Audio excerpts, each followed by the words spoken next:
The Greenback Labor Party, the Populist Party, and the Progressive Movement were three major events caused by the rise of industrialization after the American Civil War.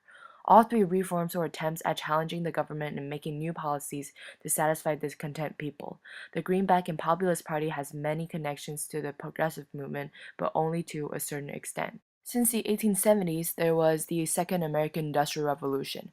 Railroads, steel, mass production, etc., made America extremely wealthy. However, the idea of social Darwinism and laissez-faire economy led to intense monopoly of industrialists. It caused the discontent of the poor, manipulated lower social classes, creating these uprisings. The three reform movements share the same original root cause and have some similar ideas. The Greenback and Populist Party's attempts for reform definitely inspired the progressive movement, but not as much influence to directly cause it. Progressivism was supported by mainly the middle class, had much more social activism, and fixed a wider set of problems. First of all, the Greenback Labor Party was a typical short-lasting third party which arose around the 1870s. Initiated by Western farmers, they opposed the gold monetary policy set by the industrialists. They wanted an inflated currency with printed green bills as there will be more money in circulation and it's easier for farmers to pay off debts. They also attempted to improve labor conditions, yet the party still only lasted through 3 elections before it died. Some former Greenbackers then created the Farmer Alliances and then the Populist Party, or the People's Party. They united farmers who are angry because of the manipulation of industrialists, low agricultural prices, and unreasonable railroad rates. It managed to gather a lot of supporters. In their Omaha platform, they called for the sub-treasury system, more government control, 8-hour workday, direct election of senators, etc. They basically wanted to improve the farmers' and laborers' conditions and to promote more democracy. However, the party still fell apart during the election of 1896. The Democratic Party's William Jennings Bryan appealed to free silver and how wealth and power are more and more concentrated in the hands of Eastern elites. Yet he still lost to McKinley. As a result, the Populist Party died and their ideas of reform never got carried out. These two short-lasting third parties have a lot in common. They both were initiated by lower-class farmers who depended on agricultural production and are negatively affected by industrialization. And most importantly, they both didn't live for long and their ideas never got adopted.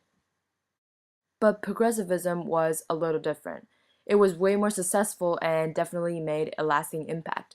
It started in the 1900s and was a period of reform that focused on efficiency and pragmatism. Progressivists believed that all the industrialization in the Gilded Age caused a series of social issues. So from 1900 to 1920, the progressives tried to fix all these social issues. Some leaders include Roosevelt, Taft, and Wilson. One important thing that the journalists or muckrakers did in this period was expose all the government corruption to the public. The movement started at local levels first, and it expanded to state and national levels. Overall, the progressive era was a major transformation for America. One reason that the Greenback and Populist Party did not directly lead to the progressive movement was that it appealed to a different group of people, the middle class. It included well-educated middle-class citizens, union activists, educators, journalists, and clergy members. There were also some women and black people too. However, the Greenback Party and Populist Party did spark the progressive movement because both reforms were against government and big businesses. The farmers were discontent, and two parties both tried to make government policies redistribute wealth and rejected social Darwinism or the laissez-faire system. And with the two failures in reform, which still ended up being somewhat influential, they definitely gave the middle class, who were also negatively affected by industrialization, the ideal of reform and challenging the status quo. The progressive movement was bigger in size and just turned out to be more successful. Besides the difference in people in the reforms, the progressive movement was also much more liberal socially. They actually focused more on making the society work better. The populists and greenbackers focused more on the financial goals, like easier money for farmers, etc. They were mostly farmers in America and had more traditional social views. The progressive movement, with a much more educated population, believed that reforming government is solution to all social problems. They also did fight for some populist ideas like 8-hour workday, but their focus and ultimate goal is different.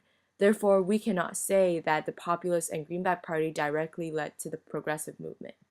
Another important difference is that the progressive movement also tried to tackle a much wider set of problems than the Greenback and Populist Party.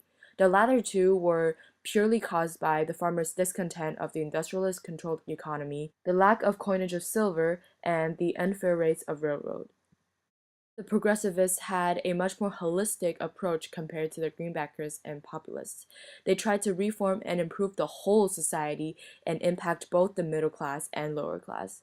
Populist ideas were a part of the progressive movement too, but they tried to deal with way more than just that. So, besides business regulations like the Clayton Antitrust Act, some successful examples in the other fields include the Child Labor Act, the 19th Amendment for Women's Right to Vote, and Meat Inspection Act for meeting minimum standards of sanitation. There was also protection of natural resources and promotion of technological innovation. Ultimately, it is safe to say that the Greenback Labor Party and the Populist Party did not exactly cause the progressive era because the population appealed to is wider and different. The progressives were also much more socially active and they dealt with a lot more problems. But despite that, the original roots of all three movements is basically the rapid industrialization and the industrialists' abuse of powers in the Gilded Age. The two failed attempts at reform definitely inspired progressives and gave them the idea of fixing the society. After all, the progressive era was a crucial period in American history.